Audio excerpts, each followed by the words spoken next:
Ashok Leyland, Uttara Motors, গাড়ি যেগুলো বড় কোম্পানি আছে এবং বিভিন্ন ধরনের পরিবহন সেক্টরের প্রায় সকল ওরা করায়ত্ত করছে। যারা আমাদের এখানে রাষ্ট্রদূত ছিল বসতো পায়ের উপরে পা দিয়া বসতো, এবং স্বরাষ্ট্রমন্ত্রীর কাছে এখন আসতে পাটা নতজানু হিসাবে বসে। এখানে শ্রদ্ধা ও ভক্তি বোঝা যায়। নম্বর দায়ী হলো ইন্ডিয়ান গভর্নমেন্ট। আজকে আওয়ামী লীগ সরকারকে আশকারা দিয়া একনায়কতন্ত্র ক্ষমতায় বসাইয়া দেশে একটা ক্ষোভের সৃষ্টি করছে, দাবানলের সৃষ্টি করছে, এবং এই দাবানল এমনই অগ্নিপুরাত হয়েছে যার কারণে মহাবিপ্লবের সৃষ্টি হয়েছে এবং মহাপ্রলয়ের সৃষ্টি হয়েছে। এখন সেই আন্দোলনের দেশটা আবার পুনরায় স্বাধীন হলো। এখন ভারত আমাদের কখনোই মঙ্গল চায় যে ইন্ডিয়াতে আপনাদের অফিস না দিয়ে বাংলাদেশে দেন, ইউরোপিয়ান কান্ট্রিগুলোতে বলে ওরা ওখান থেকে আমাদের ছেলে ওখানে যাতায়াত করে, যাওয়ার বাসা ভাড়া, আসার ভাড়া, তারপর ওখানে থাকার ভাড়া, ওখানে তাদেরকে বিভিন্ন ভাবে হয়রানির শিকার হইতে। ভারত কেন এত তৈল বেগুনে আগুন হয়ে আছে? এটার কারণ আপনিও বুঝেন, সকলেই বুঝে। ভারতের মানুষ বলতো চতুর্থ বৈদেশিক মুদ্রা অর্জনকারী দেশ, আমি বলবো 1 নাম্বার।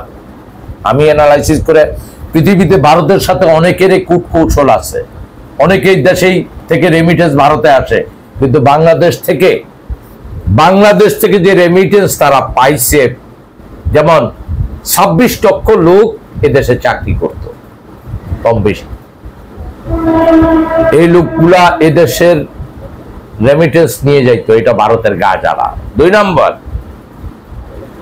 এদেশের মনে করে বড় বড় কোম্পানিগুলা যেমন টাটা, অশোক লেল্যান্ড, উত্তরা মোটরস, গাড়ি যেগুলো বড় কোম্পানি আছে এবং বিভিন্ন ধরনের পরিবহন সেক্টরের প্রায় সকল ওরা করায়ত্ত করছে। আমাদের দেশের ছেলেরা অনেক সময় বিদেশ যাবে, আমরা বলবো সামনের দিকে যে ইন্ডিয়াতে আপনাদের অফিস না দিয়ে বাংলাদেশে দেন, ইউরোপিয়ান কান্ট্রিগুলোতে বলে ওরা ওখান থেকে আমাদের ছেলে ওখানে যাতায়াত করে, যাওয়ার বাসা ভাড়া, আসার ভাড়া, তারপর ওখানে থাকার ভাড়া, ওখানে তাদেরকে বিভিন্ন ভাবে হয়রানির শিকার হইতে হয়। এই দেশে যদি দূতাবাসগুলা থাকে, এমবেসি গুলা থাকে, এখানে যদি হয়, প্রয়োজন কি ওখানে? আমরা স্বাধীন এবং স্বতন্ত্র আলাদা দেশ, আমরা ওদের বৈষম্যের শিকার হই ওখানে গিয়ে, ওদের হিংসার শিকার হই ওখানে গিয়ে, ওদের বঞ্চনার শিকার হই ওখানে গিয়ে। এগুলো এবং আমাদের উপর শত্রু কেন? এগুলো একটা সেক্টর, ব্যবসায়িক ভাবে এখান থেকে টাকা নিত, চাকরি করে এখান থেকে টাকা নিত, তারপরে এখানে চিকিৎসার একটা পার্ট ওরা নিয়ে যাইতো, পর্যটনের একটা পার্ট ওরা ইনকাম এখান থেকে নিয়ে যায়, এবং টোটাল ব্যবসা এক্সপোর্ট ইম্পোর্টের টোটাল ইম্পোর্টের যে পেঁয়াজ আপনি বলেন, অন্যান্য বিষয় বলেন, গরু বলেন, সবকিছু ওখান থেকে আমদানি করা হইতো। এই যে করতো এগুলা, এই করাগুলা, এরপরও আমাদের পররাষ্ট্রনীতি ছিল ভারতের, আমরা পররাষ্ট্র, মনে হলো ওরা রাজা আমরা প্রজা, মনে হলো ওরা আমাদের এখানে তাদের একটা কলোনি, তাদের একটা অঙ্গরাজ্যের মতো ছিল। কারণ আমাদের অতীতে যারা এই রাষ্ট্র আওয়ামী লীগ সরকার এমন করছে নতজানু পররাষ্ট্র নীতির কারণে আজকে এখন ভারত কিন্তু আমাদেরকে কিছু দাম দিতে শিখছে। আপনি দেখবেন আমাদের পিনাকি ভট্টাচার্য, উনি তার ভিডিওতে দেখাইছে, আগে যখন ওখানকার যারা আমাদের এখানে রাষ্ট্রদূত ছিল বসতো পায়ের উপরে পা দিয়া বসতো, এবং স্বরাষ্ট্রমন্ত্রীর কাছে এখন আসতে পাটা নতজানু হিসাবে বসে। এখানে শ্রদ্ধা ও ভক্তি বোঝা যায়। আগে ওরাও ওদেরকে বার্তা দিত না, ওরাও মনে করতো এদেরকে, এরা তো দাম নাই, এদের গণতন্ত্র নাই। ভারত কতটুকু খারাপ আপনি দেখেন, তারা কিন্তু গণতন্ত্রের চর্চা করে, এটা বলবো না, কিন্তু আমাদেরকে একনায়কতন্ত্র চর্চা করার জন্য, আমাদের ভাইদের মধ্যে লাগাই দেওয়ার জন্য। ইতিমধ্যে একটা খবর প্রকাশিত হয়েছে ভারতের কেন্দ্রীয় প্রতিরক্ষা মন্ত্রী, যে যুদ্ধের প্রস্তুতির বিষয়, ছোট একটা দেশের বিষয় কত বড় হুমকি স্বরূপ, এই কথাটা বলা। আমি বলি, এটা ও যেটা বলছিল, আমি বলবো ও উন্মাদ, এটা একটা উস্কানি, এটা তো অন্য কিছু না, এটা আমাদের অভ্যন্তরীণ বিষয়। সে এটা ফিলিস্তিনের সাথে একটা দেশের সাথে আরেকটা দেশের যুদ্ধ, বা অন্যান্য উগ্রবাদ হলো আলাদা বিষয়। এটা হলো সম্পূর্ণ নিজস্ব বিষয়। গণতন্ত্রের জন্য এই ছাত্ররা জীবন দিয়েছে।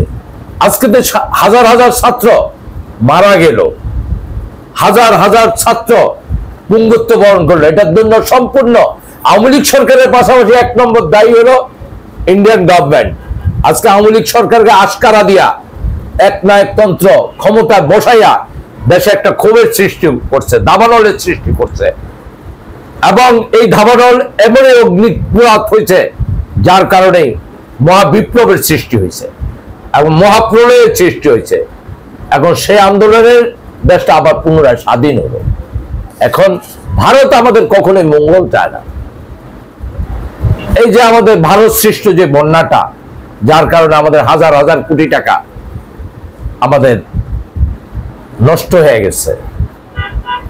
আমাদের বিগত 50 বছরের ইতিহাসে যে কুমিল্লা, নোয়াখালী, ফেনী, লক্ষ্মীপুর এসব এলাকায় কখনোই বন্যা হয়নি। আসলে কোনো কিছু বলার আগে তো কোনো কিছু তারা তো মোটামুটি একটা আমাদেরকে ইঙ্গিত করলো যুদ্ধের জন্য প্রস্তুতি। এটা আমাদের বাংলাদেশের কি করা উচিত? বাংলাদেশের যে জিনিসটা, বাংলাদেশের কোনো ভয়ের কোনো কারণ নাই, কারণ বাংলাদেশের শত্রু নাই ইন্ডিয়া ছাড়া। ইন্ডিয়া একমাত্র বাংলাদেশের শত্রু। বাংলাদেশের মিত্র এখন হলো চায়না, বাংলাদেশের মিত্র হলো পাকিস্তান এবং আশেপাশের সব দেশেই বাংলাদেশের মিত্র। এখন আমাদের নতজানু পররাষ্ট্র নীতির কারণে আমরা জিরোজো যাওয়া করেছি অনেক দিন। তো আমরা আজকে এই পর্যন্তই। ঠিক আছে। প্রিয় দর্শক, শ্রোতা বন্ধুরা, আপনারা এই পর্যন্ত আমরা আপনাদের আমাদের দেশীয় বিষয়, অভ্যন্তরীণ বিষয় নিয়ে এবং জয় পরাজয় এবং আন্তর্জাতিক বিষয় নিয়ে কিছু কথা বলেছি।